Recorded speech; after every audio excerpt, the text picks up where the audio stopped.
إن الحمد لله نحمده ونستعينه ونستغفره ونعوذ بالله من شرور أنفسنا ومن سيئات أعمالنا من يهده الله فلا مضل له ومن يضلل فلا هادي له وأشهد أن لا إله إلا الله وحده لا شريك له وأشهد أن محمدا عبده ورسوله أما بعد فإن أصدق الحديث كتاب الله وخير الهدي هدي محمد صلى الله عليه وسلم وشر الأمور محدثاتها وكل محدثة بدعة وكل بدعة ضلالة وكل ضلالة في النار.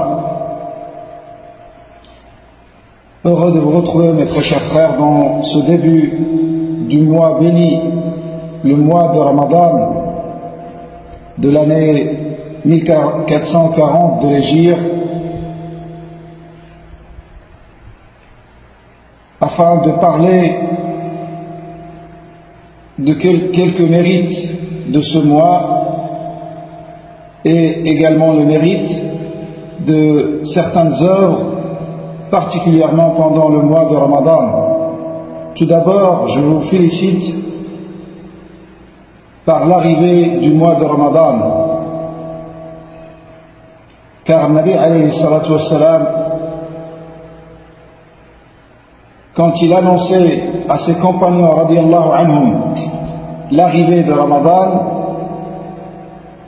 comme ceci est rapporté dans le hadith Abi Huraira, qui a été authentifié par l'imam Al-Albani rahimahullah, Nabi alayhi salam, quand est arrivé le mois de Ramadan, il a dit قد جاءكم شهر رمضان افترض عليكم صيامه تفتح فيه أبواب الجنة وتغلق فيه أبواب الجحيم وتغل فيه الشياطين فيه ليلة خير من ألف شهر من حرم خيرها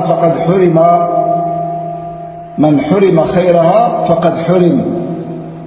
Donc il leur disait alayhi salatu wassalam, il vous est venu un mois béni qu'Allah Azza wa Jal vous a prescrit son jeûne, dans lequel les portes du paradis sont ouvertes et les portes de l'enfer sont fermées, dans lequel sont enchaînés les shayatines, et dans ce mois une nuit meilleure que 1000 mois.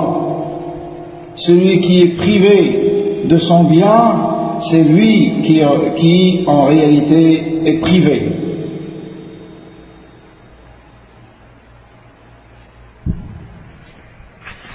Et Allah Azza wa Jal, également comme cela est cité dans un hadith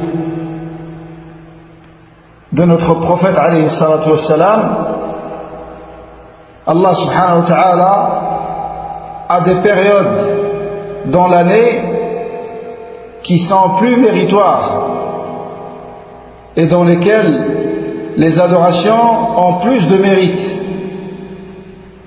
telle que la période du mois de Ramadan.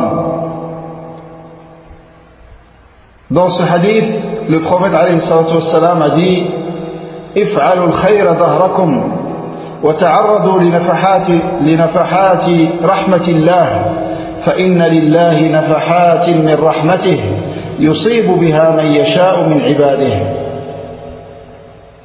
Jugé bon par l'imam Al-Albani rahimahullah. Le prophète alayhi salatu wassalam nous ordonne de faire le bien tout le temps, et en particulier de s'exposer à la miséricorde d'Allah Azza wa Jal et à ses offrandes pendant les périodes qui sont plus méritoires. Et ces offrandes d'Allah Azza wa Jal, il les accorde à qui il veut parmi ses serviteurs. Il les accorde à qui il veut parmi ses serviteurs.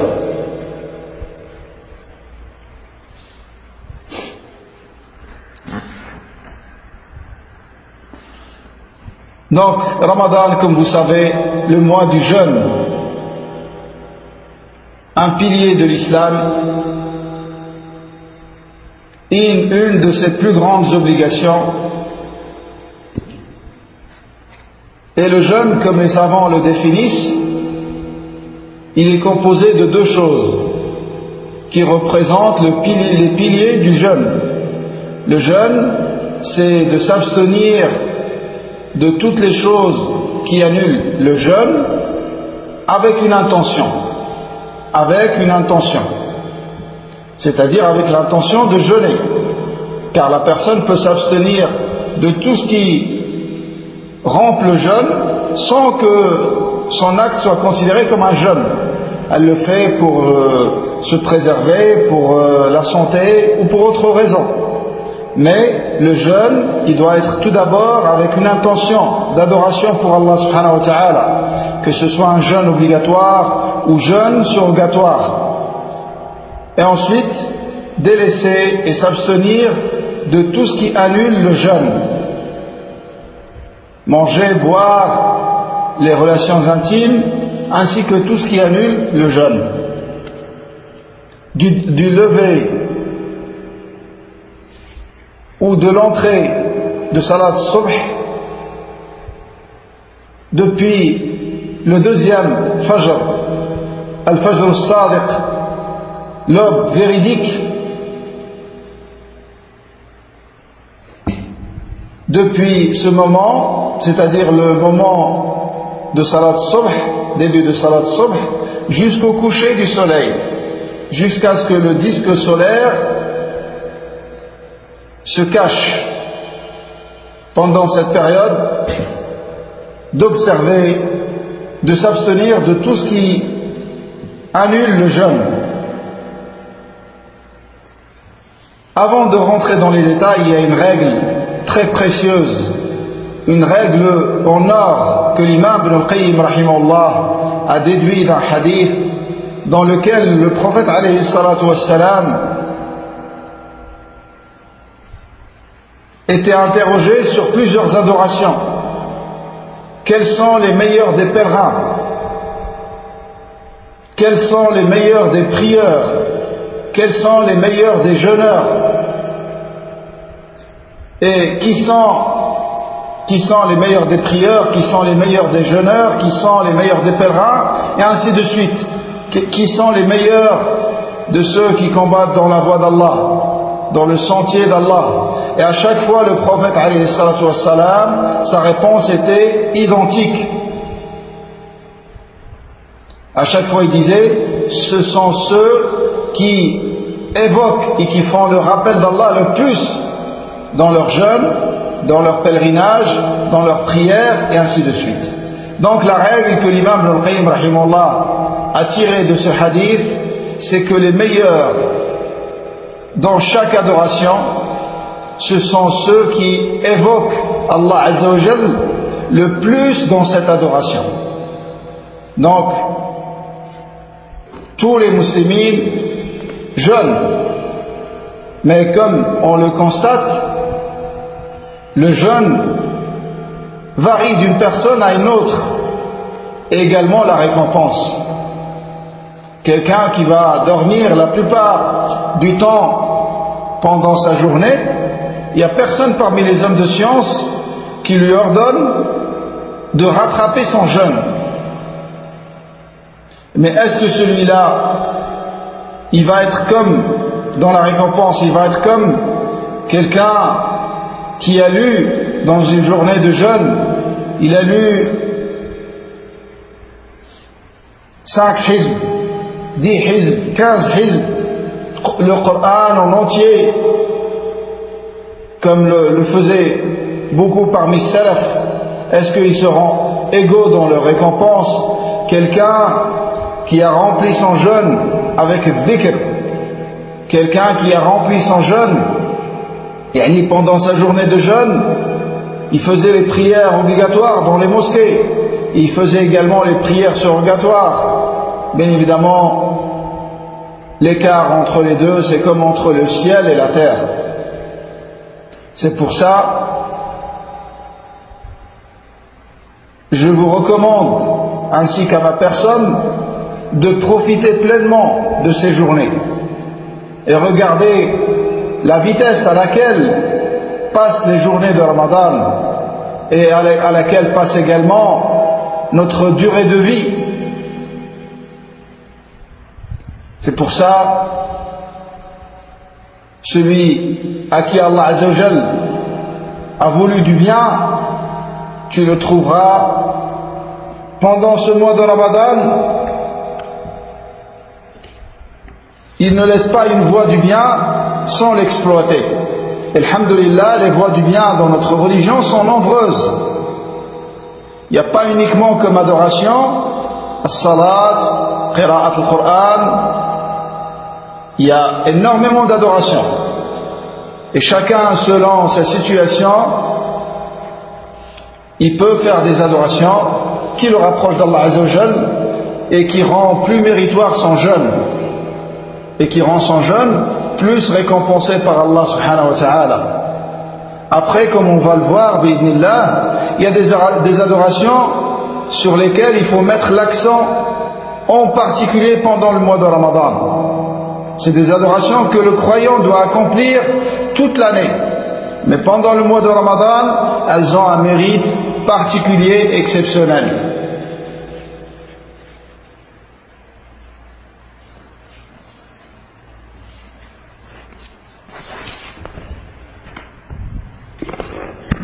Le Nabi alayhi salatu wassalam a été rapporté de lui, comme dans les deux authentiques, l'authentique de l'imam al-Bukhari et de l'imam Muslim, selon Abu Huraira radiyallahu anhu, le prophète alayhi salatu wassalam a dit: كل عمل ابن آدم له الحسنة بعشر أمثالها إلى 700 ضعف قال الله عز وجل إلا الصيام فإنه لي وأنا أجزي به إنه ترك شهوته وطعامه وشرابه من أجلي للصائم فرحتان فرحة عند فطره وفرحة عند لقاء ربه ولخلوف فم الصائم أطيب عند الله من ريح المسك. Ce hadith immense dans tous les sens qu'il contient, on va essayer bi'idhnillah dans ce rappel, on va essayer de s'arrêter sur quelques fawaïd que l'imam Ibn Rajab al-Hanbali a cité dans son livre Lata'if al-Ma'arif par rapport à ce hadith. Donc, le Nabi alayhi salam, premièrement, comme vous le constatez, comme vous l'avez constaté, dans ce hadith, il y a une parole de notre prophète alayhi salatu wassalam. Ensuite, il dit Allah Azza wa Jalla a dit. Donc, à partir de là où il dit Allah Azza wa Jalla a dit, c'est ce qu'on appelle le hadith al-Qudusi. Hadith al-Qudusi. Le Nabi alayhi salatu wassalam dit Kullu amal ibn Adam lah. Toutes les œuvres qu'accomplit le fils de Adam sont pour lui. Et sur ces œuvres-là, il est récompensé al-hasanatu bi'ashri amthaliha ila 700 dha'f. Il est récompensé pour chaque bonne action au minimum 10 fois. Et ça peut arriver jusqu'à 700 fois. Jusqu'à 700 fois. Donc ça, c'est une règle qui concerne les adorations. Toutes les adorations, excepté le jeûne, c'est-à-dire la multiplication et le doublement de la récompense par un nombre déterminé, 10 jusqu'à 700 fois. C'est pour ça, il a dit, Allah Azza wa Jalla a dit, illa as-siyam fa innahu li wa ana ajzi bih. Excepté le jeûne, il est pour moi et c'est moi qui récompense pour le jeûne. C'est moi qui donne la récompense pour le jeûne.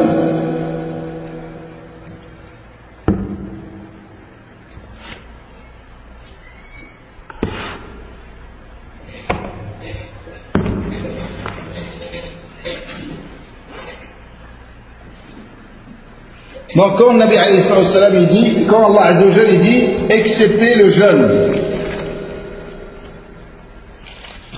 Quand il dit excepté le jeûne, qu'est-ce que ça veut dire cette exception faite au jeûne? Et quelle est cette particularité qu'a le jeûne le jeûne de manière générale. إلا الصيام فإنه لي وأنا أجزي به. Donc par rapport à ça, il y a 3 significations qui ont été données selon les versions de ce hadith. Car il y a une version de ce hadith dans laquelle le prophète alayhi salam il dit كل عمل ابن آدم له إلا الصيام فإنه لي. Toutes les œuvres du fils de Adam sont pour lui, excepté le jeûne. Il est pour moi. C'est-à-dire pour Allah subhanahu wa ta'ala. Dans une autre version de Bukhari, rahimahullah, il dit لكل عمل كفارة والصوم لي وأنا أجزي به. Chaque œuvre est une expiation, excepté le jeûne, il est pour moi, c'est moi qui récompense pour le jeûne. Et dans une version de l'imam Ahmed, il a dit كل عمل ابن آدم كفارة إلا الصوم والصوم لي وأنا أجزي به. Donc dans le même sens, donc toutes les œuvres peuvent être des expiations, excepté le jeûne. La première signification qui a été donnée de ce hadith et de cette exception faite au jeûne, c'est que le jeûne ne rentre pas dans cette multiplication et dans ce doublement de la récompense par un nombre déterminé. Mais il est rétribué par une multiplication, un doublement par un nombre non déterminé. Car le jeûne, comme vous savez, et le mois de Ramadan, le prophète alayhi salam l'a appelé le mois de la patience et de l'endurance.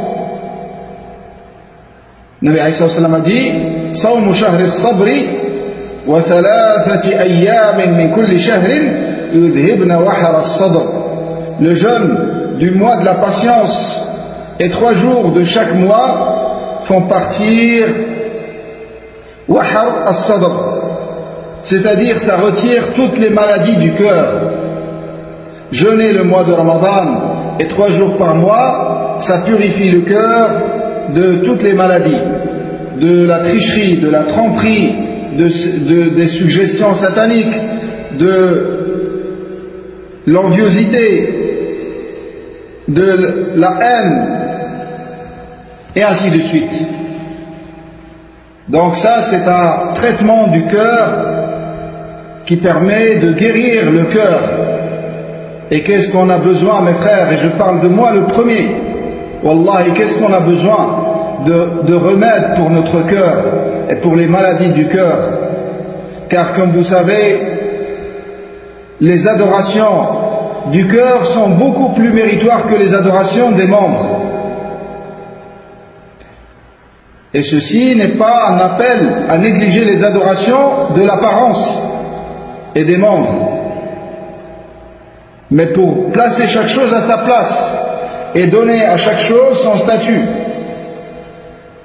Les adorations du cœur sont beaucoup plus méritoires que les adorations des membres. N'est-ce pas al-khushu' dans salat, c'est son âme? N'est-ce pas l'objectif du jeûne, c'est d'atteindre la piété et la crainte d'Allah Azza wa Jal, et ainsi de suite. Et de la même manière, les péchés du cœur sont beaucoup plus graves que les péchés de l'apparence. Les péchés du cœur sont beaucoup plus graves que les péchés de l'apparence, tels que l'enviosité et vouloir le mal pour son frère, et ainsi de suite. L'orgueil, al-ujb, avoir de l'estime pour soi-même,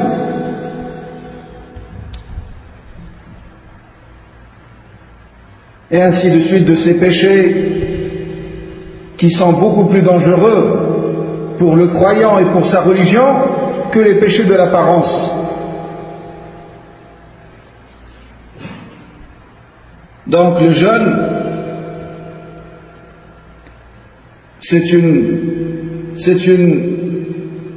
la période du jeûne de Ramadan, c'est une période dans laquelle le croyant doit essayer d'éduquer sa personne et son nafs, comme on va le voir, bi'idhnillah.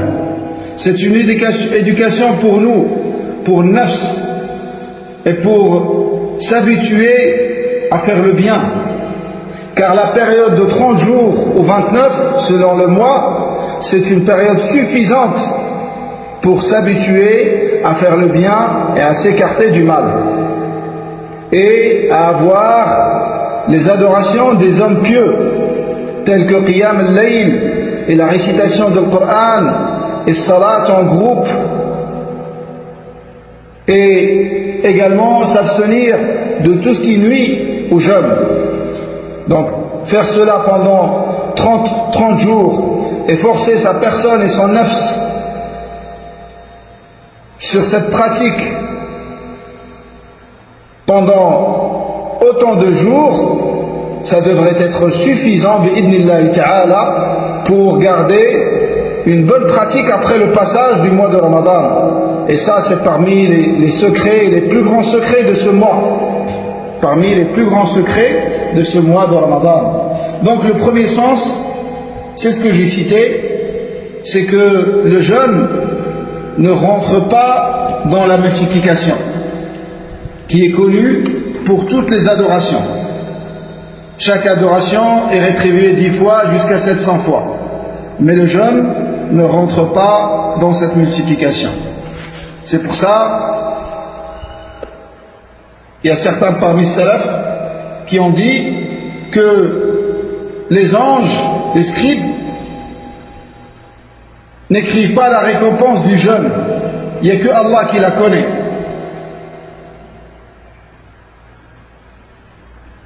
Et cette récompense du jeûne, elle est tirée du hadith que j'ai cité, que c'est le mois de la patience. Et Allah Azza wa Jalla dit dans le Coran, Innama yuwaffa as-sabiruna ajrahum bighayri hisab. Certes, les endurants sont rétribués et obtiennent leur récompense sans compter.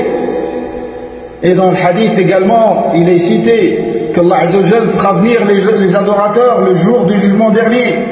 Les gens de la salat, les gens de zakat, de sadaqa, il donnera à chacun sa récompense. Ensuite, il fera venir les patients et les endurants, et il leur donnera, qu'on versera sur eux la récompense sans compter. Donc, ils ont tiré ça de ces textes. Le deuxième sens,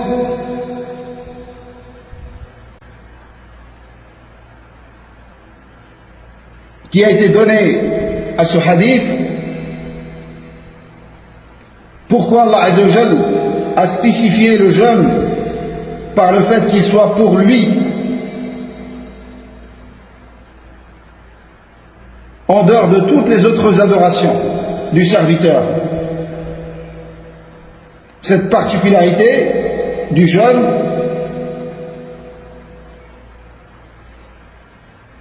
car le jeûne, il l'a spécifié en dehors de toutes les adorations.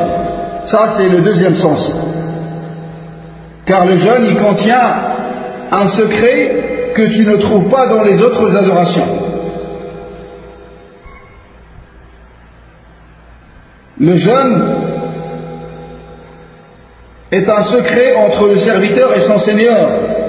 Et personne ne peut voir ton jeûne, c'est-à-dire la réalité de ton jeûne. Certes, tu t'abstiens dans l'apparence quand tu es avec les gens. Mais le jeûne, il est composé de deux choses. Une intention cachée que ne voit que Allah subhanahu wa ta'ala. Et une chose apparente qui est le délaissement de toutes les envies pendant la période du jeûne. Et c'est connu que ces envies, le serviteur les fait. Il fait ses envies, telles que manger et boire et les relations intimes, il les fait en cachette de manière générale. Il ne s'expose pas aux gens pour manger. Manger dehors, ça peut être, selon les sociétés, parmi khawarim al-muru'a.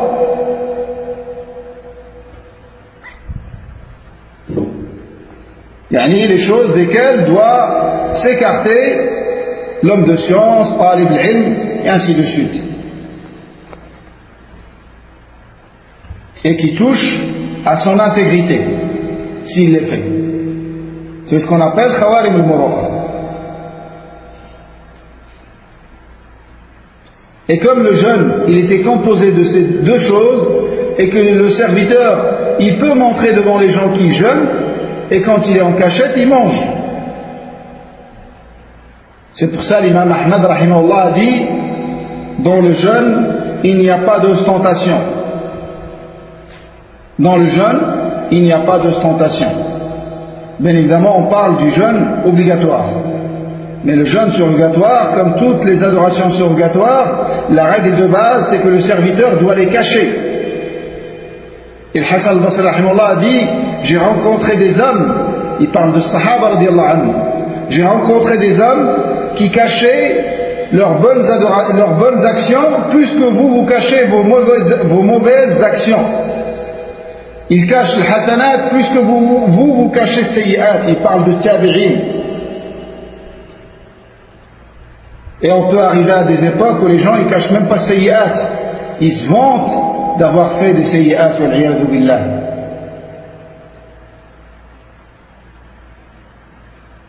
Également, un deuxième sens dans le jeûne qui le caractérise des autres adorations, c'est que dans le jeûne, il y a un délaissement des envies que le nafs, et que dans la nature humaine saine, le serviteur il penche vers ces choses-là, telles que manger, boire. Ça a été ancré dans l'être humain un penchant et un amour de ces choses-là.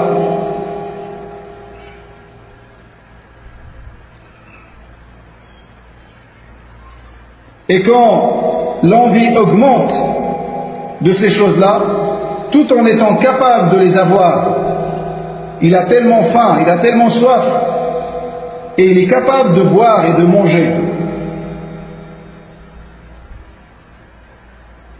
Il est capable de le faire à un endroit où personne ne va le voir, excepté Allah subhanahu wa ta'ala. Et quand il a délaissé ces choses-là, malgré cette capacité de les avoir, et malgré cette grande envie de les avoir, ça c'était un signe de l'authenticité de la foi du serviteur. كان هذا دليلا على صحة الإيمان. Donc ça c'est le deuxième sens de cette particularité du jeûne. Et le troisième sens, il a été tiré des versions que je vous ai lues, que le jeûne, que toutes les adorations sont des expiations, excepté le jeûne, c'est que le serviteur qui arrive devant Allah Azza wa Jal, comme vous le savez, en ayant commis des injustices, en ayant insulté celui-là, et critiqué à tort celui-là, et en ayant fait de la calomnie et de la médisance envers son frère, et en ayant volé l'argent de son frère, et des choses de ce genre, devant Allah Azza wa Jal, il devra rendre les droits aux ayants droit. Et ce jour-là, il n'y aura ni dirham ni dinar, ni pièce en or ni pièce en argent. Il n'y aura pas de monnaie ni de billets. La monnaie de ce jour-là, c'est les hasanat et les sayyi'at. Allah Azza wa Jal donnera de ces hasanat proportionnellement au mal qu'il a fait, jusqu'à ce qu'il n'ait plus de hasanat. Ensuite Allah Azza wa Jal il prend des sayyi'at de ses adversaires et il lui donnera de leurs sayyi'at. Ça c'est valable pour toutes les adorations et pour toutes les œuvres pieuses, excepté les hasanat du jeûne. Excepté les hasanat du jeûne. Quand Allah Azza wa Jal Et la meilleure chose qui a été dite par rapport à ça, c'est une parole de Sufyan ibn Uyayna, rahimahullah, en se basant sur le hadith que je vous ai lu tout à l'heure. C'est que quand le serviteur a des droits, doit donner des hasanat, et qu'il n'est plus de hasanat, excepté les hasanat du jeûne, Allah ne donne pas à ses adversaires de ces hasanat, subhanallah, de ces hasanat du jeûne. Mais Allah subhanahu wa ta'ala, il leur donne lui-même, et il lui garde son jeûne intact, et il lui garde la récompense de son jeûne intact, subhanallah. Ça démontre la place du jeûne et le statut, le mérite du jeûne. Également, les trois fins de ces sens que l'imam de Rajab rahimahullah a cité. Un autre point important à retenir, comme vous savez, le jeûne, la patience est de trois catégories. Sabrun ala ta'a, wa sabrun ala al-ma'siyah, wa sabrun ala al-aqdar al-mu'lima. La patience est de trois catégories. Patienter sur l'obéissance d'Allah jusqu'à l'accomplir, et patienter vis-à-vis de ce que Allah interdit jusqu'à s'en écarter, et patienter sur le destin d'Allah Azza wa Jal amer, c'est-à-dire ce que Allah nous a prédestiné de ce qui ne convient pas à notre nafs, des choses qu'on n'aime pas, la mort d'un proche, être touché par la pauvreté, la maladie, ainsi de suite. Et ces trois catégories de patience, vous les retrouvez dans le jeûne. Vous les retrouvez dans les jeûnes. Patienter jusqu'à faire les adorations qu'Allah t'a prescrites pendant ton jeûne, telles que les salawats et ainsi de suite. Patienter pour délaisser ce que Allah Azza wa Jal t'a interdit pendant ton jeûne également, que ce soit les choses qui sont autorisées en temps normal et qui sont interdites pendant le jeûne, et de manière plus importante, les choses qu'Allah Azza wa Jal t'a interdites tout le temps, les péchés. Donc il faut une patience pour s'écarter de tout ça. Et le serviteur, entre parenthèses, est un point très important qu'on doit tirer de notre jeûne. Le serviteur qui délaisse des choses qui sont permises en temps normal à cause du jeûne, et qui ne délaisse pas ce qu'Allah Azza wa Jal lui a interdit, c'est comme quelqu'un qui accomplit et qui se réjouit de faire des actes surrogatoires tout en étant dans une négligence des actes obligatoires. Comme ça a dit Ibn Rajab rahimahullah. Regardez cette parabole comme elle est belle et comme elle est forte. Celui qui délaisse les choses qui sont permises en temps normal, il délaisse le manger et la boisson et les relations intimes, alors que c'est autorisé en temps normal, il les délaisse pour Allah Azza wa Jal. Il est plus à même pour lui et plus prioritaire de délaisser ce que Allah Azza wa Jal lui a interdit tout le temps, toute l'année, tel que le riba, le namima. Et je cite souvent ces péchés parce que c'est les péchés qui reviennent le plus souvent dans les journées de jeûne. Au point où l'imam al-Awza'i a été rapporté de lui que le riba annule la récompense du jeûne complètement. Pour réaliser la gravité, mes frères, certes, Jumhur ulama disent que les péchés n'annulent pas le jeûne, quel que soit ce péché, excepté un péché qui sort de l'islam. Mais sinon, les péchés n'annule pas le jeûne, mais diminue sa récompense. Ça, c'est pour Jumhur ulama.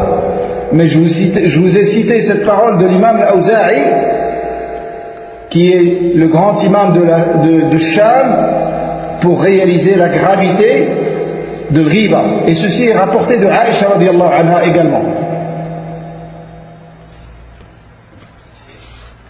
C'est pour ça, comme tu fais attention à ne pas boire et à ne pas manger, et tu as bien fait, également, et même de manière plus prioritaire et plus importante, fais attention à ton jeûne et à sa récompense, et écarte-toi de tout ce qui peut diminuer ta récompense.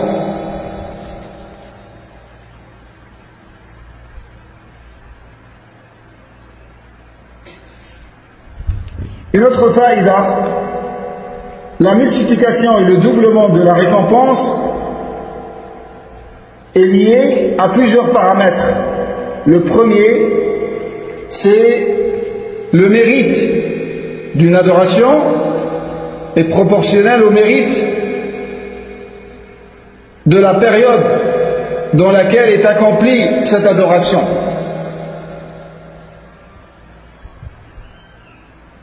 Tel que l'Umrah pendant le mois de Ramadan a la récompense qu'elle n'a pas en dehors de Ramadan. Le Nabi alayhi sallam a dit Umratun fi Ramadan ta'dilu hajjatan ma'i.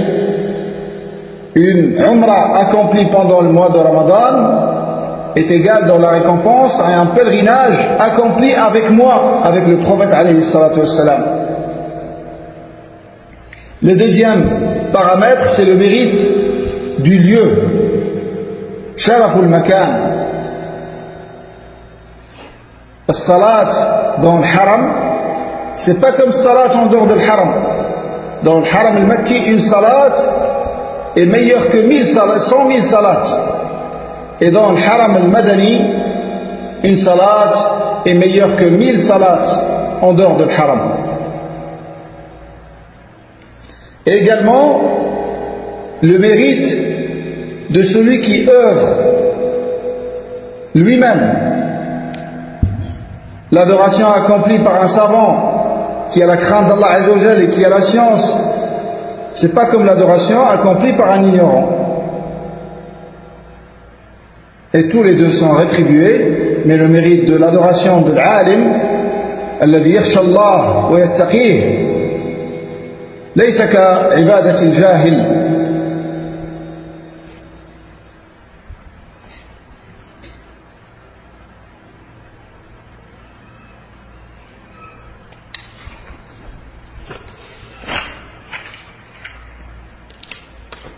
Donc le Nabi alayhi salam a dit كل عمل ابن آدم له الحسنة بعشر أمثالها إلى 700 ضعف قال الله عز وجل إلا الصيام فإنه لي وأنا أجزي به. Donc excepté le jeûne, il est pour moi et c'est moi qui donne sa récompense. Et c'est moi qui donne sa récompense. Ensuite, Allah Azza wa Jalla dit إنه ترك شهوته وطعامه وشرابه من أجلي. Il a délaissé ses envies et sa nourriture et sa boisson pour moi. Pour Allah Azza wa Jalla, il l'a fait.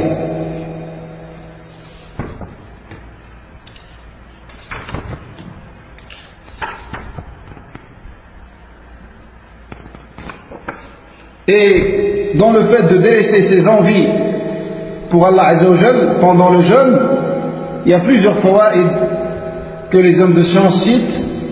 Je vais en citer quelques-unes. Kasrun nafs.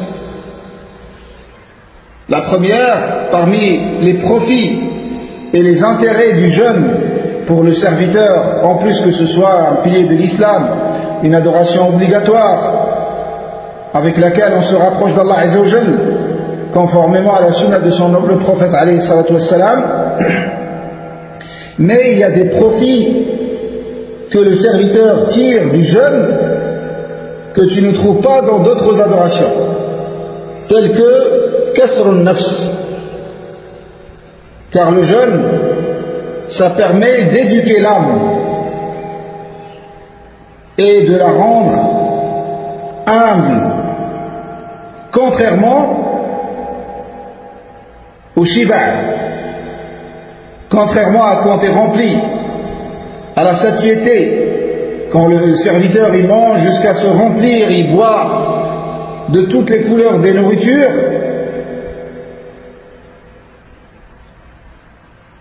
Ça, au contraire, ça donne une certaine force qui peut se transformer en un mal.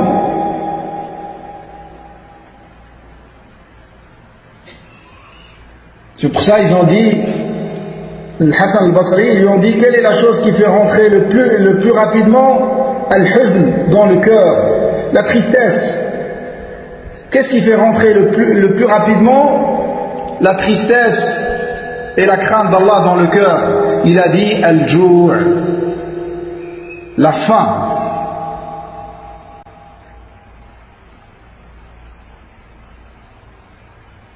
Rahimahullah.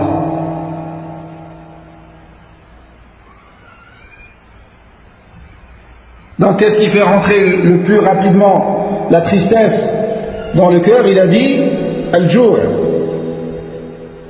Contrairement au shiba', la satiété, ça donne l'inverse. Celui qui mange beaucoup, il boit beaucoup, il dort beaucoup.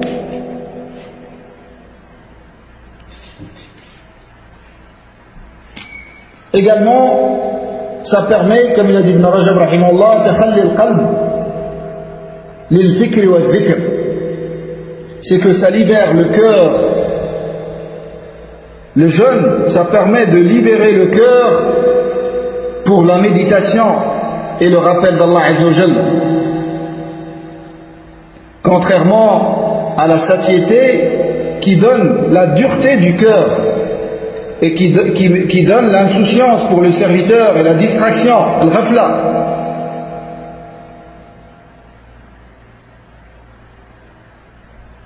Au point où le serviteur peut devenir esclave de ses envies, comme bien même c'est des envies permises. Mais l'homme sage, il prend de cette dunya ce qui lui suffit pour adorer Allah Azza wa Jal. Comme a dit le Nabi alayhi salatu wassalam, bihasbi ibn Adam luqaymatun yuqimna sulbah. Ça suffit au fils de Adam quelques bouchées qui lui permettent de tenir debout. Également parmi les profits à tirer du jeûne, c'est que le riche, il réalise le bienfait d'Allah Azza wa Jal avec la richesse. Ce riche qui va s'abstenir de manger et de boire pendant un certain nombre d'heures, du lever de l'aube jusqu'au coucher du soleil, de manière volontaire, ça lui permet de se rappeler le pauvre que lui, des fois, il jeûne, comme lui il s'abstient, il se prive de manger et boire, lui, il le fait malgré lui et non pas choisi. Et ça peut être pendant des périodes beaucoup plus longues que cette période-là. Donc il se rappelle le besoin des pauvres et également il réalise le bienfait d'Allah Azza wa Jal sur lui. Car le serviteur, quand il est souvent dans une ni'ma, il peut oublier que c'est une ni'ma. Tellement il s'habitue à cette ni'ma et ça devient quelque chose de banal pour lui. Également le jeûne permis de rétrécir et de resserrer les vaisseaux sanguins. Comme vous savez, les vaisseaux sanguins, c'est dans ces vaisseaux que circule le shaitan. Le shaitan yajri min ibn Adam majra ad-dam. Il circule dans les vaisseaux sanguins. Et le fait de jeûner, ça permet de les rétrécir. C'est pour ça, dans une riwaya, il nous a été ordonné de rétrécir pour shaitan l'endroit par lequel il circule, à savoir les vaisseaux sanguins. Et c'est pour ça que tu constates que les gens qui sont touchés par le mas, qu'Allah les guérisse tous, qu'Allah guérisse tous nos frères et sœurs qui sont touchés par le mas, tu trouves que parmi les adorations les plus difficiles pour eux, c'est le jeûne. Parmi les adorations les plus difficiles pour lui, le jeûne.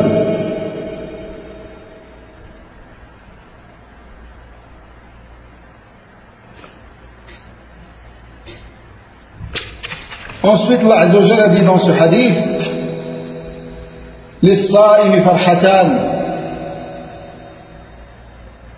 Ou afwan, là ça va devenir la parole du prophète alayhi salam.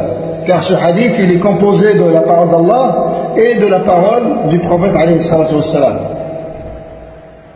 Les deux sont révélations de la part d'Allah, mais le hadith prophétique, les termes sont les termes du prophète alayhi salam. Et uniquement le sens est révélé par Allah. Contrairement au hadith au-dessus, le hadith qu'ils appellent divin, les termes et les sens proviennent d'Allah Azza wa Jalla, comme dans le Coran, mais ce n'est pas du Coran. Il n'a pas les mérites du Coran.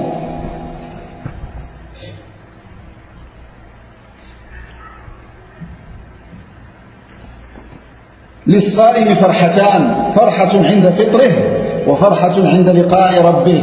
Le jeûneur a deux joies. Une joie quand il rompt son jeûne et une joie à la rencontre de son Seigneur, quand il rencontre son Seigneur.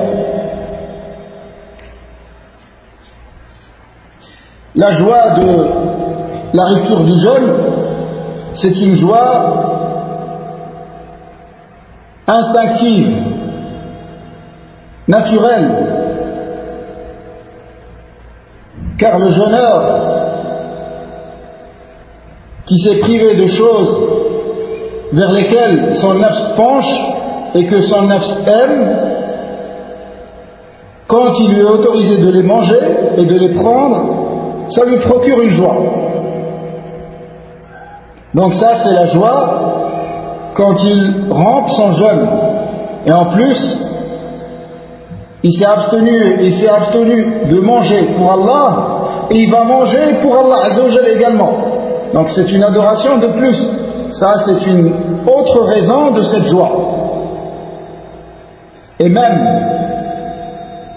les serviteurs les plus aimés par Allah et les jeûneurs les plus aimés par Allah Azza wa Jalla, c'est ceux qui se précipitent à rompre leur jeûne. Bien évidemment, ils se précipitent pas avant l'heure, mais en début d'heure, à laquelle c'est autorisé de rompre le jeûne, c'est-à-dire quand le disque solaire s'éclipse totalement. Et pas quand arrive la nuit. Et parmi les signes de la fin des temps, c'est que les gens vont rompre leur jeûne quand les étoiles vont apparaître, c'est-à-dire quand il va faire nuit. Et ça, c'est contraire à la sunna du prophète alayhi salatu wassalam.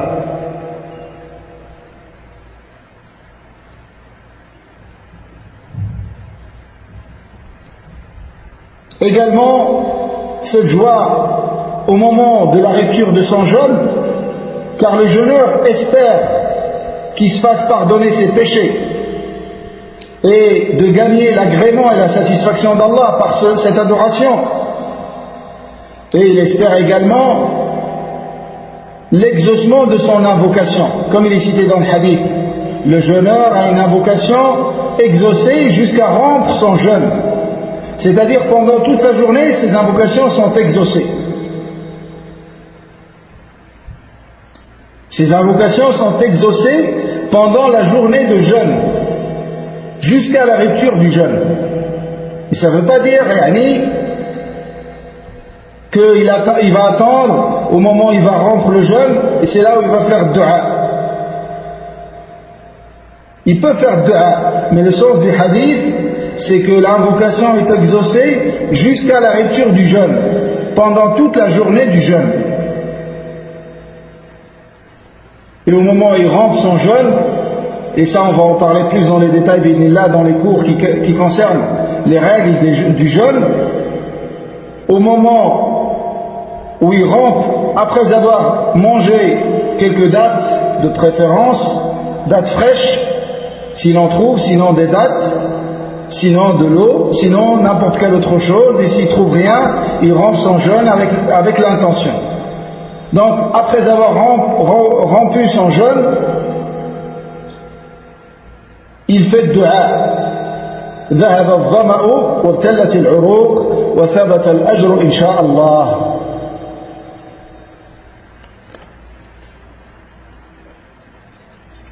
Et les savants disent qu'il peut le faire même un peu avant. Car ce qui est cité dans cette dua va arriver avec la rupture, quand bien même ce n'est pas encore arrivé. Et une joie quand il rencontre son Seigneur, quand il rencontre Allah subhanahu wa ta'ala. Cette joie, c'est dû à toute la récompense qu'Allah azza wa jalla lui réserve pour son jeûne. Donc le jeûneur a deux joies. Une joie quand il rompt son jeûne, parce qu'Allah azza wa jalla, il se réjouit qu'Allah lui a permis de jeûner et de finir cette journée de jeûne. Et toutes les autres causes que j'ai citées, et également une joie quand il va rencontrer Allah. Il va voir la récompense du jeûne, l'immense récompense qu'Allah donne pour le jeûne. Ensuite il a dit وَلَا خُلُوفُ فَمِ الصَّائِمِ أَطْيَبُ عِنْدَ اللَّهِ مِنْ رِيحِ الْمِسْكِ. La khuluf c'est avec dam chez la plupart des savants, mais il y a des savants qui voient qu'on peut la dire avec le fath également, la khalouf. Mais la plupart des savants, même il y en a qui voient que c'est une erreur de dire khalouf, tel que le Khattabi et autres. Wala khulufu fami as-sa'im. L'odeur de la bouche du jeûneur est plus parfumée et plus bonne auprès d'Allah que l'odeur du misk.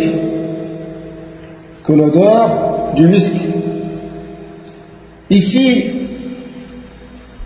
il y a une comparaison qui est faite par les savants par rapport à ce hadith, et justement par rapport à cette odeur de la bouche qui a été décrite ici comme étant plus parfumée et meilleure que l'odeur du misk. Et par rapport au sang du martyr qui a été décrit pour avoir l'odeur du misk. Donc ici vous constatez qu'il a dit plus parfumée et meilleure, et l'autre elle est comme le misk. Ça veut dire que l'odeur de la bouche du jeûneur est meilleure auprès d'Allah que le sang du martyr. C'est la déduction que les savants ont fait, entre autres Ibn Rajab rahimahullah. Mais ceci ne veut pas dire que le jeûneur est meilleur que le martyr. Car avoir un mérite d'un point de vue ne veut pas dire avoir tous les mérites et le mérite de tous les points de vue. Vous savez que Ibrahim alayhi salam sera le premier vêtu dans le jour du jugement dernier. Donc de ce point de vue, il est meilleur que tous les autres prophètes. Mais celui qui est meilleur de manière générale et absolue, c'est-à-dire de tous les points de vue, c'est le prophète Muhammad sallallahu alayhi wa sallam. Donc avoir un mérite d'un point de vue ne veut pas dire forcément avoir le mérite de tous les points de vue.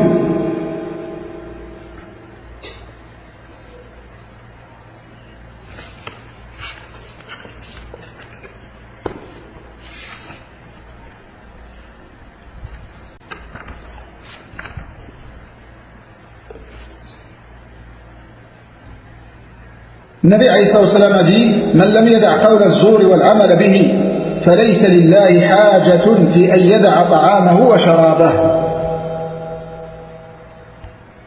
Celui qui ne délaisse pas le mensonge et le fait de œuvrer en fonction du mensonge, c'est-à-dire qui ne délaisse pas les paroles mensongères et de mettre en pratique ces paroles mensongères. Car le serviteur, il peut mentir seulement. Il peut mettre en pratique un mensonge. Il prend un mensonge de quelqu'un et il fait des jugements selon ce mensonge. Donc il a mis en pratique le mensonge. Et il peut faire les deux, wal'iyadhu billah, mentir et donner des jugements basés sur le mensonge. Donc le Nabi alayhi salam a cité tout cela, toutes ces catégories dans cette parole. Il a dit, celui qui ne délaisse pas les paroles mensongères et la mise en pratique du mensonge, et dans une autre version, al-jahl, les sottises, celui qui ne délaisse pas les sottises. فَلَيْسَ لِلَّهِ حَاجَةٌ فِي أَنْ يَدَعَ طَعَامَهُ وَشَرَابَهُ. Alors Allah Azza wa Jal n'a que faire de son délaissement, de sa nourriture et de sa boisson. Ça a été rapporté par l'imam al-Bukhari, ce hadith. Donc celui qui délaisse, comme on a vu précédemment, des choses qui sont permises en temps normal, s'il ne délaisse pas ce que Allah Azza wa Jal lui a interdit, alors Allah Azza wa Jal n'a que faire de son jeûne. C'est-à-dire son jeûne n'a pas de mérite.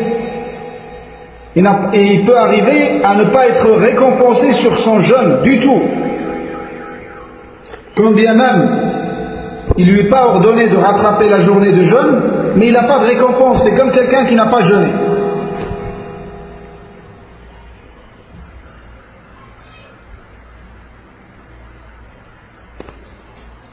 Dans un autre hadith, le Nabi alayhi salam a dit: ليس الصيام من الطعام والشراب إنما الصيام من اللغو والرفث.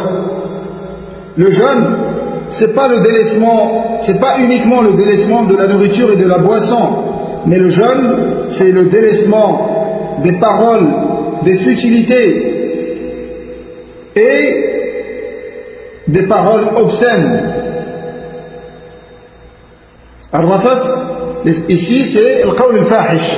Al-Rafath, ça peut venir avec plusieurs sens, les rapports, les préliminaires, les paroles obscènes, mais ici ce qui est voulu c'est les paroles obscènes.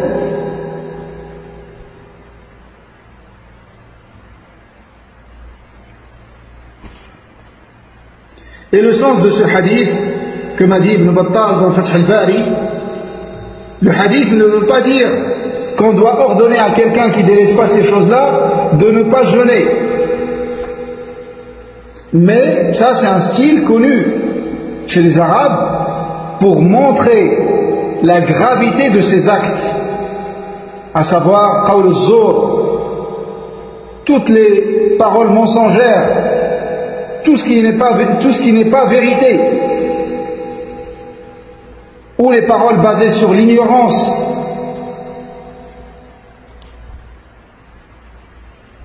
et également les paroles futiles et les paroles obscènes, tout ce qui nuit aux jeunes. Certains parmi les salaf ont dit ahwanu as-siyami tarku ash-sharabi wa at-ta'am. Écoutez bien ce qu'ils ont dit. Ils ont dit le plus facile du jeûne, le jeûne le plus facile c'est quoi? C'est de délaisser la nourriture et la boisson. Tout le monde arrive à faire ce jeûne. Comme vous savez, même il y a des kuffars qui font ce jeûne comme remède. Mais le jeûne méritoire, le jeûne aimé par Allah Azza wa Jal, c'est le jeûne dans lequel sont réunis à la fois le délaissement de ses envies et également le délaissement de ce que Allah a interdit. Tout ce que Allah Azza wa Jal a interdit. Jabir ibn Abdillah, le grand compagnon radiyallahu anhu, a dit: quand tu jeûnes, que ton oui et que ta vue et que ta langue également qu'ils jeûnent, c'est-à-dire qu'ils s'abstiennent. Le jeûne, linguistiquement, ça veut dire l'abstinence. Que ta langue et ton oui et ta vue s'abstiennent du mensonge et des interdits et délaissent les nuisances aux voisins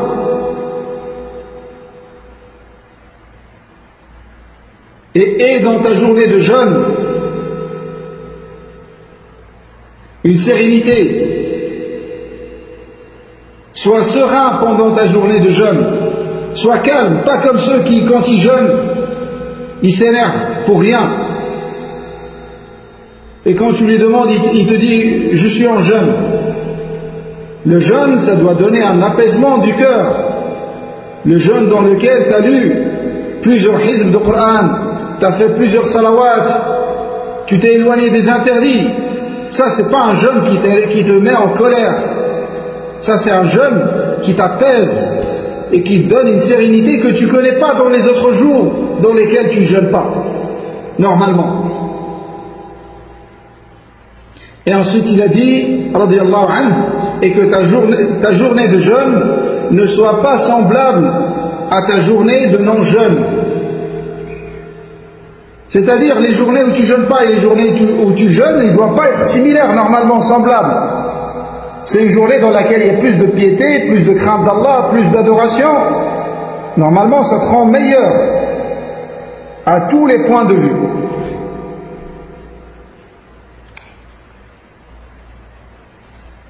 Dans ce hadith qui a été jugé bon, qui a été jugé authentique par l'imam al-Albani, le Nabi a dit رب صائم حظه من صيامه الجوع والعطش ورب قائم حظه من قيامه السهر. Combien de jeûneurs, c'est-à-dire combien ils sont nombreux. Dans ce hadith, le Nabi nous dit combien ils sont nombreux les jeûneurs qui n'ont de leur jeûne que l'abstinence, que la faim et la soif. Ils n'ont de leur jeûne que la faim et la soif. C'est ça le jeûne pour lui. Et combien de prieurs, la prière de nuit, qui n'ont de leur prière nocturne que le fait d'avoir veillé la nuit. Il n'a ni khushu', ni concentration. Allah musta'an.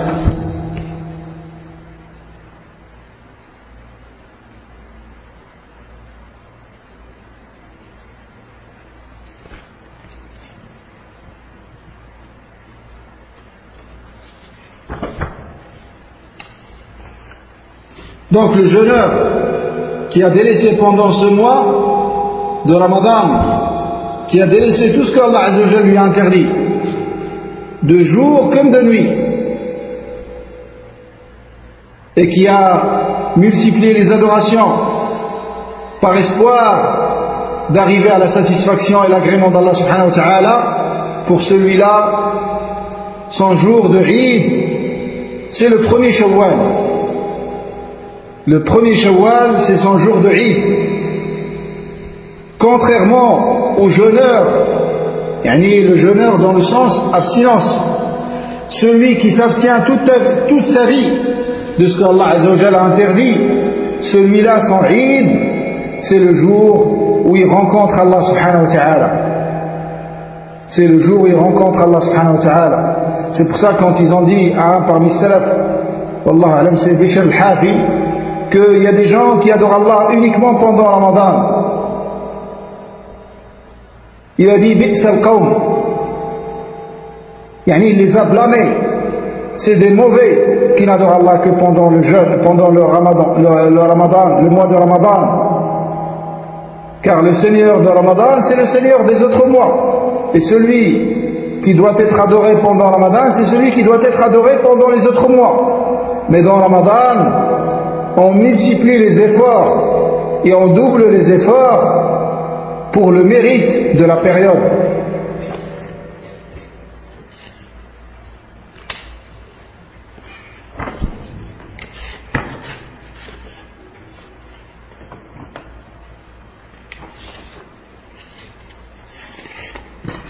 Le Nabi alayhi salam, comme c'est rapporté de Abdullah ibn Abbas, et avec ça on va terminer bi'idhnillah.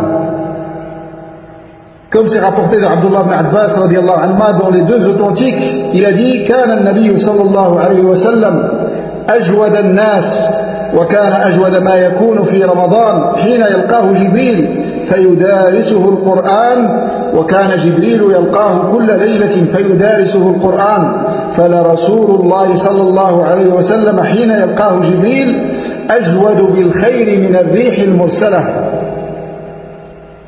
وفي رواية لا يسأل عن شيء إلا أعطاه. Donc le prophète alayhi salatu wassalam, de son noble comportement et caractère de tout le temps, c'est la générosité, sa générosité alayhi salatu wassalam. Il était généreux avec sa science, il donnait la science aux gens. Il était généreux avec les biens qu'Allah Azza wa Jalla lui a octroyés. Il était généreux avec son temps. Il était généreux avec son aide physique, avec tout ce qu'il avait, alayhi salatu wassalam. Mais sa générosité pendant le mois de Ramadan était particulière et dépassait sa générosité dans tous les autres mois. Et il était au maximum de sa générosité suite à sa rencontre avec Jibril alayhi salam, après l'étude et la révision du Coran avec Jibril alayhi salam, car il venait le voir chaque nuit pendant Ramadan pour réviser le Coran.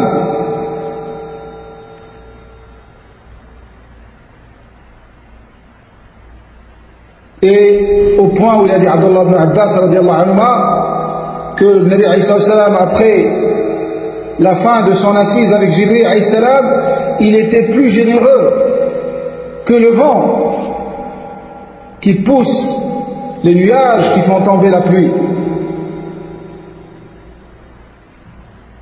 Et il a dit également, et il n'a jamais été, on lui a jamais demandé une chose et il l'a refusé. Quand on lui demande tout ce qu'il peut donner, il donne, alayhi salatu wassalam, de sa générosité. Et vous connaissez tous l'histoire de ce Arabi, ce Bédouin, qui est venu voir le prophète alayhi salatu wassalam, et il est venu avec l'arrivée d'un butin, d'une ghanima de guerre, qui était abondante. Et il a vu un grand troupeau de moutons, au point où ils ont dit que ça remplissait entre deux montagnes, ce troupeau de moutons. Il a dit au prophète alayhi salam, donne-moi ce troupeau de moutons. Il lui a dit, prends-le.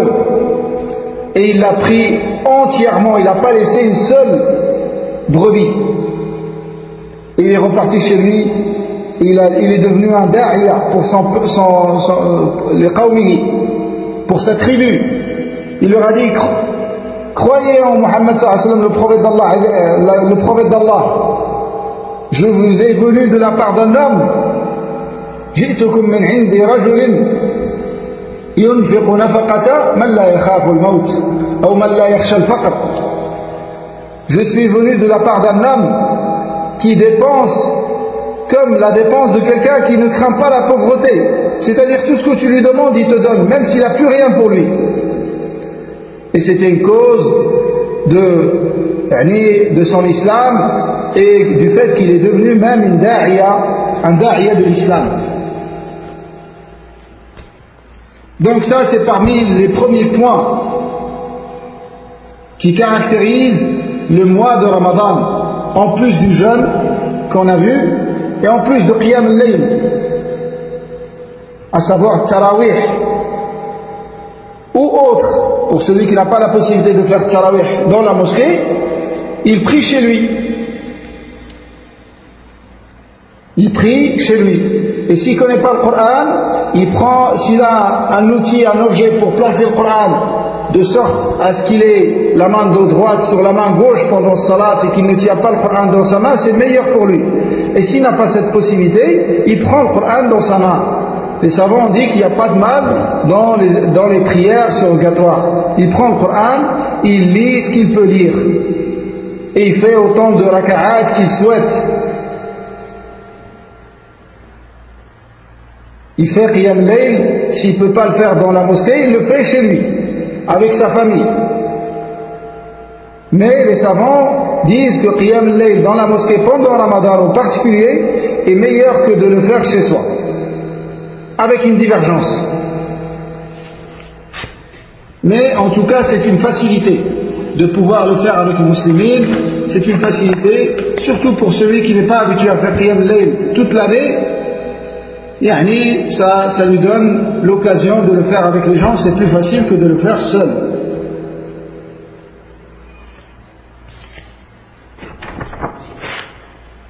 Également parmi Et bien évidemment, la générosité du prophète alayhi salatu wassalam pendant le mois de Ramadan, il y a tellement de profit en cela. Déjà, le mérite de la période, et bien évidemment la récompense est plus forte dans une période méritoire, la période de Ramadan. Également, parmi les profits tirés de la générosité pendant le mois de Ramadan, c'est d'aider les jeûneurs et les prieurs et ceux qui invoquent Allah Azza wa Jal. C'est de les aider dans cette adoration. Ceux qui sont dans le besoin, quand ils sont aidés, ils peuvent mieux faire ces adorations. C'est pour ça, celui qui donne à manger à un jeûneur pour la rupture de son jeûne, il aura la même récompense que lui, sans que ça diminue de la récompense du jeûneur, quoi que ce soit. Également, parmi les profits, c'est que le mois de Ramadan est le mois dans lequel Allah Azza wa Jal accorde sa générosité et sa miséricorde et son pardon et l'affranchissement du feu de l'enfer à ses serviteurs, surtout dans la nuit de Qadr, dans la nuit du destin, surtout dans cette nuit. Dans chaque nuit de Ramadan, Allah Azza wa Jal a franchi des gens du feu de l'enfer. Et Allah Azza wa Jal aime ceux qui lui ressemblent dans ses attributs, à savoir ici l'attribut de la générosité. Également le jeûne, pendant le jeûne, avoir en plus du jeûne cette générosité, ça permet aux serviteurs de réunir les caractéristiques qui permettent d'aller au paradis. Nabi alayhi salam, quand il a informé que dans le paradis il y a des chambres et des palais dont on voit l'intérieur comme l'extérieur et l'extérieur comme l'intérieur, ils ont dit pour qui, au messager d'Allah? Il a dit pour celui liman tayyab al-kalam, pour celui qui a une bonne parole, qui ne parle pas avec le mal, wa at'ama at-ta'am, et qui nourrit, qui donne la nourriture, wa adama as-siyam, et qui jeûne de manière constante et permanente, wa salla bil-layli wan-nas niyam, et celui qui prie, qui fait et qui accomplit la prière nocturne pendant que les gens dorment. Donc, ces caractéristiques, celui qui jeûne et qui a la générosité également, Allah Azza wa Jalla lui permet de réunir toutes les qualités. Il prie de nuit, il jeûne, il donne sadaqa et il parle avec une bonne parole. Et toutes ces caractéristiques sont réunies pour le croyant pendant son jeûne. Alhamdulillah. Également,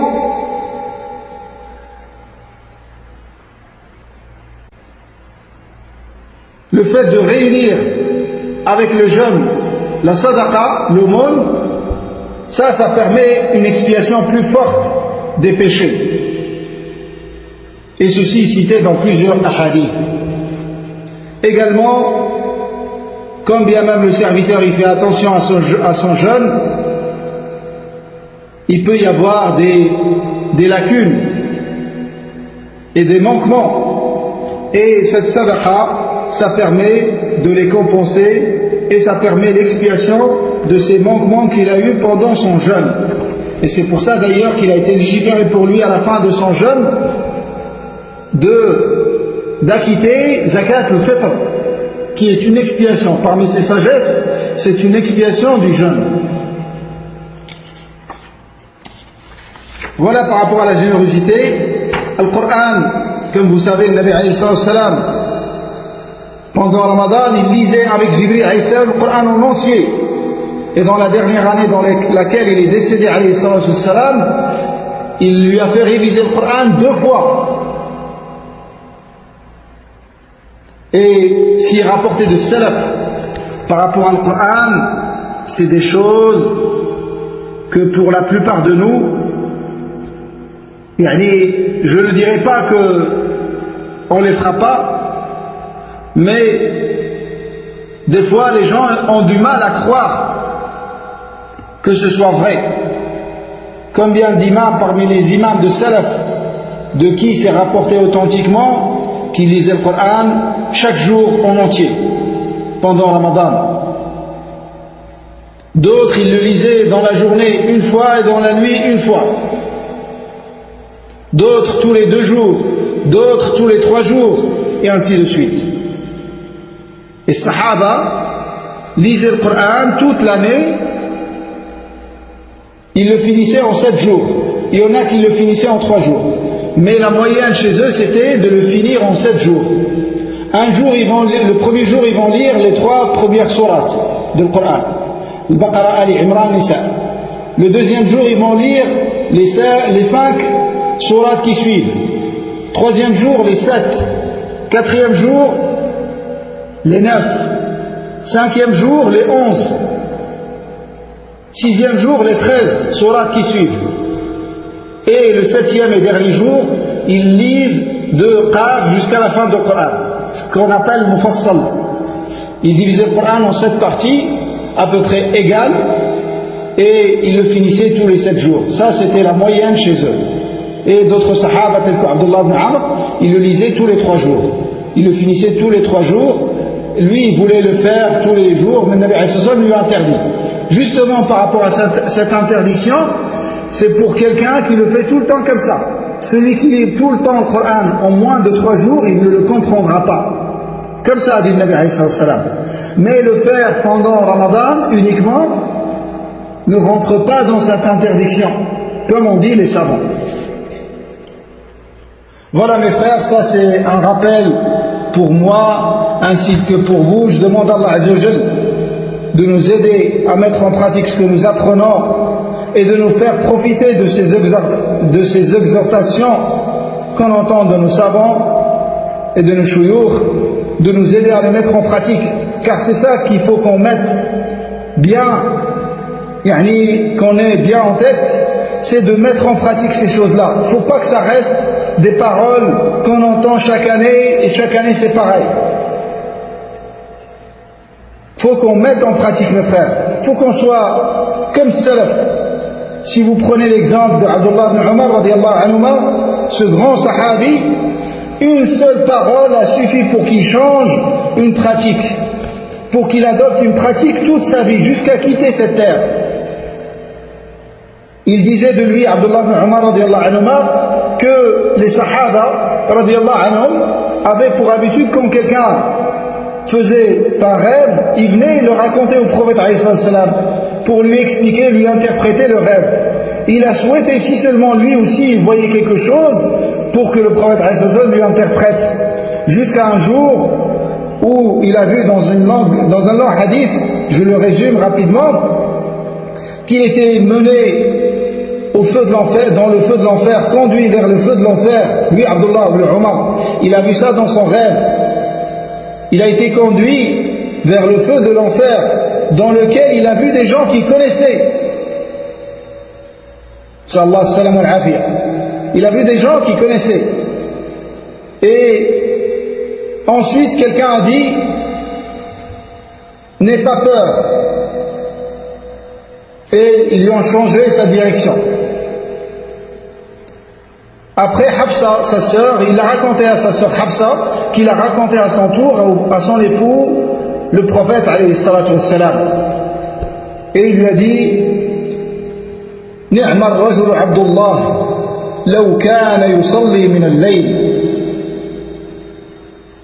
Quel homme, Abdullah, si seulement il priait de nuit, si seulement il priait de nuit. Et là, quand il a fait ce rêve, il était encore jeune, il était très jeune. Et depuis que le Nabi a dit cette parole, une seule parole a suffi. Une seule parole.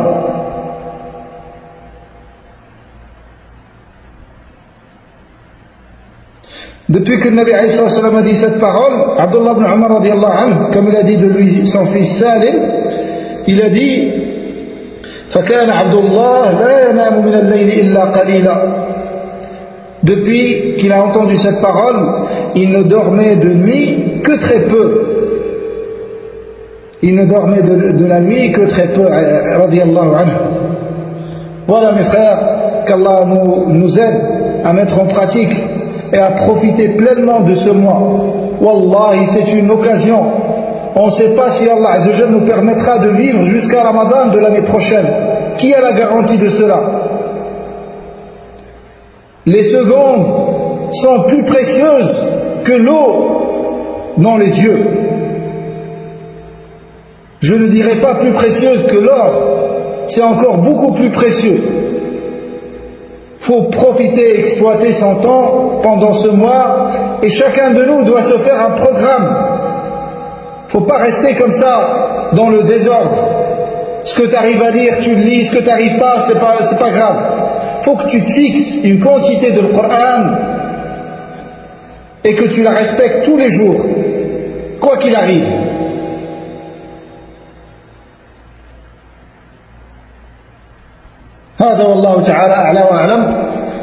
Donc je vous donne rendez-vous pour un deuxième cours, Inch'Allah, qu'on annoncera.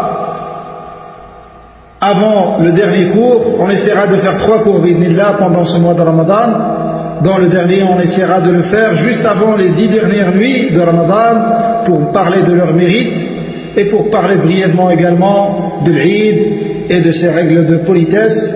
Je demande à Allah Azza wa Jalla de nous accorder à tous la science bénéfique et profitable, de nous faciliter les œuvres pieuses et acceptables, de nous aider et de nous garder sur Tawhid et sur la Sunna de notre prophète alayhi salatu wassalam, de nous maintenir sur le Tawhid et sur la Sunna, le Tawhid pur et la Sunna de notre noble prophète alayhi salatu wassalam, jusqu'à le rencontrer, de nous utiliser pour le bien de la Ummah et de nous aider à nous réformer nous-mêmes et à être des réformateurs dans notre Ummah. Wallahu ta'ala ala wa alam. سبحانك اللهم وبحمدك نشهد أن لا إله إلا أنت نستغفرك ونتوب إليك والسلام عليكم ورحمة الله وبركاته.